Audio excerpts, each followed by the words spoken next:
Near the end of 2022, I was looking for a quick escape from the insanity of modern-day life. I wanted nature, not just its peace and quiet, but an intriguing landscape in which to lose myself. Roxborough State Park was just the place. Located a mere 35 minutes southwest of downtown Denver, it is easy to get to and a bit of a hidden gem.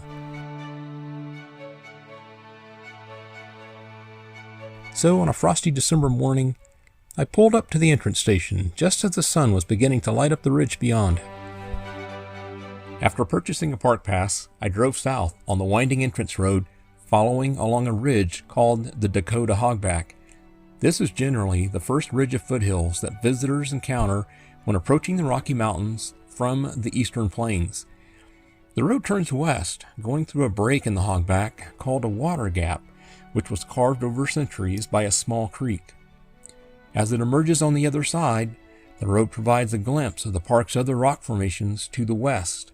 The highest and oldest are the mountains, which consist primarily of granite that is believed to be over 1 billion years old.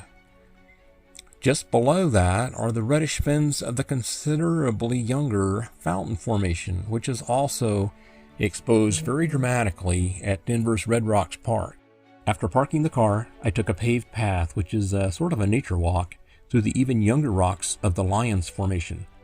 Interestingly, the original flagstone sidewalks, still in use throughout Denver's oldest neighborhoods, were quarried from this same formation in Lyons, Colorado, north of Boulder. After reaching the park's visitor center, which does not open until 9 a.m., I started on my 2.5-mile round-trip loop hike along the easy Fountain Valley Trail. First stop was the Fountain Valley Overlook at the end of a short side trail. The panoramic view here included the Dakota Hogback to the east, as well as both the Lions and the Fountain Formations. Back on the main trail, I spotted a few deer grazing out on the meadow.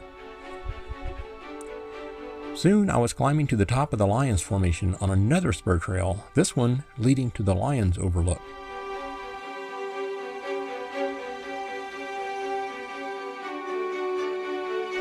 At this overlook, a large deck provided spectacular views of the red rock fens rising up from the valley floor below.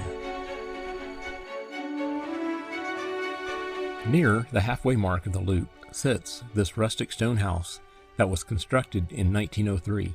It seems that after reading an article about the majestic mountains of Colorado, New Yorker Henry Purse, an Irish immigrant, became smitten with the idea of owning a piece of that majesty. In 1889, he acquired a large tract of land southwest of Denver and named it Roxborough Park after the area he was from in Ireland.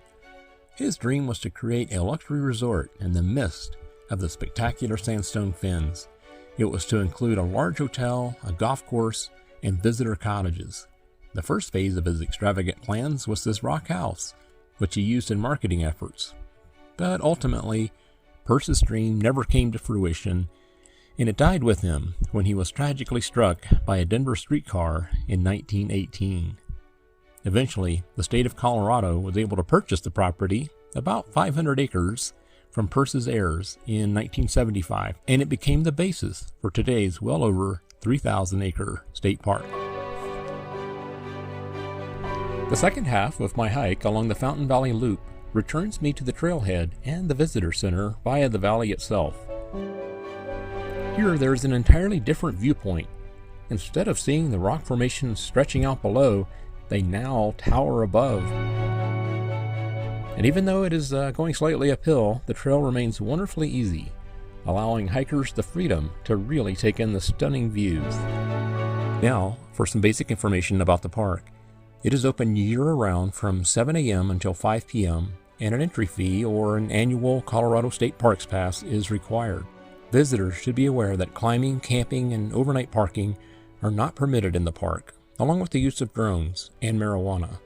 No pets, horses, or bikes are allowed on park trails, and due to its delicate ecosystem and relatively fragile rock formations, all hikers are required to stay on designated trails. There are 9 trails in the park, totaling a combined mileage of about 14 miles, all of which start at or near the visitor center.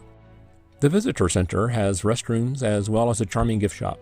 It is open from 9 a.m. to 4 p.m. on weekdays and 9 a.m. until 5 p.m. on weekends, but is always closed on Mondays. Well, thank you very much for watching, and bye for now.